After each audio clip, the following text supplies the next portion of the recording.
അത് കോൺഗ്രസ് ഇനിയെങ്കിലും വളരണമെന്ന്. അതുകൊണ്ടാണ് ഞങ്ങൾ എല്ലാവരും, ഇത് ജോൺ ബ്രിട്ടാസ് മാത്രമല്ലല്ലോ അവിടെ പറഞ്ഞത്, കോൺഗ്രസിൻ്റെ പ്രധാനപ്പെട്ട സഖ്യകക്ഷികളുടെ നേതാക്കളെല്ലാം അടിവരയിട്ട് പറഞ്ഞില്ലേ, വിശാലമായ ചിത്രം നിങ്ങൾ മിസ് ചെയ്യരുത്, ഒന്നോ രണ്ടോ സ്ഥാനങ്ങളുടെ പുറകെ പോകരുത്. രാജ്യത്തെ ഈ പരീക്ഷ തട്ടിപ്പുമായി ബന്ധപ്പെട്ട് യുവാക്കളുടെ വിശാലജല മുന്നേറ്റങ്ങൾ നടന്നുകൊണ്ടിരിക്കുകയാണ്.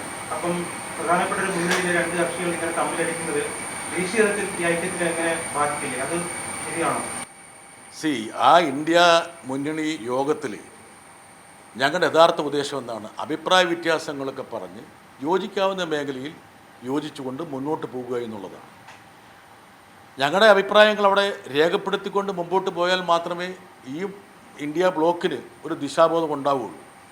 അതുകൊണ്ടാണ് ഞങ്ങൾ കാര്യങ്ങളെല്ലാം അവിടെ കൃത്യമായി അറിയിച്ചത്. സ്വാഭാവികമായിട്ടും അഭിപ്രായങ്ങളും അഭിപ്രായ വ്യത്യാസങ്ങളും രേഖപ്പെടുത്തുന്നത് ഒരു ചേരിയെ ദുർബലപ്പെടുത്തുന്നുള്ള അഭിപ്രായക്കാരനല്ല ഞാൻ. അത് പറഞ്ഞു തന്നെ പോകണമെന്നുള്ളതാണ്.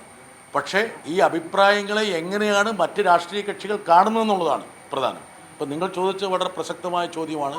യഥാർത്ഥത്തിൽ ഞാൻ ആ യോഗത്തിൽ ചൂണ്ടിക്കാണിച്ചൊരു കാര്യമുണ്ട്. ഇന്ത്യൻ രാഷ്ട്രീയം, യഥാർത്ഥ രാഷ്ട്രീയം, ഗ്രൗണ്ടിലുള്ള താഴെത്തട്ടിലുള്ള രാഷ്ട്രീയവും തെരഞ്ഞെടുപ്പ് രാഷ്ട്രീയവും തമ്മിൽ ഒരുപാട് അന്തരമുണ്ട്.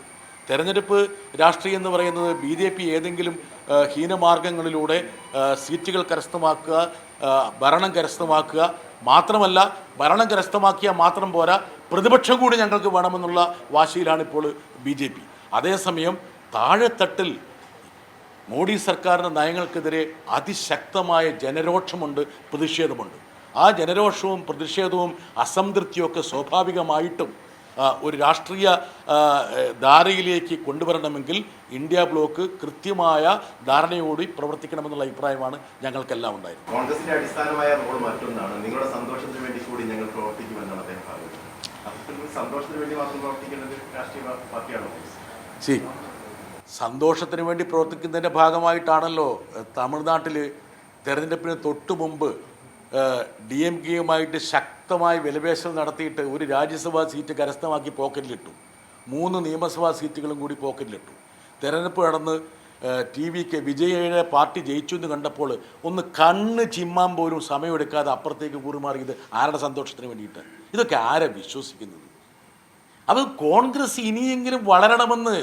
അതുകൊണ്ടാണ് ഞങ്ങൾ എല്ലാവരും, ഇത് ജോൺ ബ്രിട്ടാസ് മാത്രമല്ലല്ലോ അവിടെ പറഞ്ഞത്, കോൺഗ്രസിൻ്റെ പ്രധാനപ്പെട്ട സഖ്യകക്ഷികളുടെ നേതാക്കളെല്ലാം അടിവരയിട്ട് പറഞ്ഞില്ലേ, വിശാലമായ ചിത്രം നിങ്ങൾ മിസ് ചെയ്യരുത്, ഒന്നോ രണ്ടോ സ്ഥാനങ്ങളുടെ പുറകെ പോകരുത്.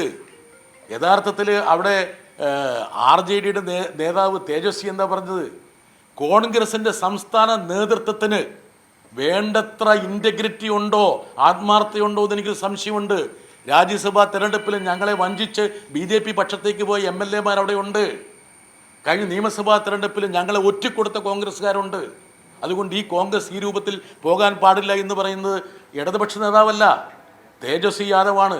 ബീഹാറിൽ ഏറ്റവും പ്രധാനപ്പെട്ട കോൺഗ്രസിൻ്റെ സഖ്യകക്ഷി, സമാജ്വാദി പാർട്ടിയുടെ നേതാവ് അഖിലേഷ് യാദവ്. എന്താണ് ഉത്തർപ്രദേശിൽ നടക്കുന്നതെന്ന് അദ്ദേഹം കൃത്യമായി പറഞ്ഞു. അപ്പോൾ ഇതൊക്കെ കോൺഗ്രസ് അതിൻ്റേതായ ആർജവത്തോടു കൂടി അത് സ്വീകരിക്കണമെന്നാണ് എൻ്റെ അഭിപ്രായം.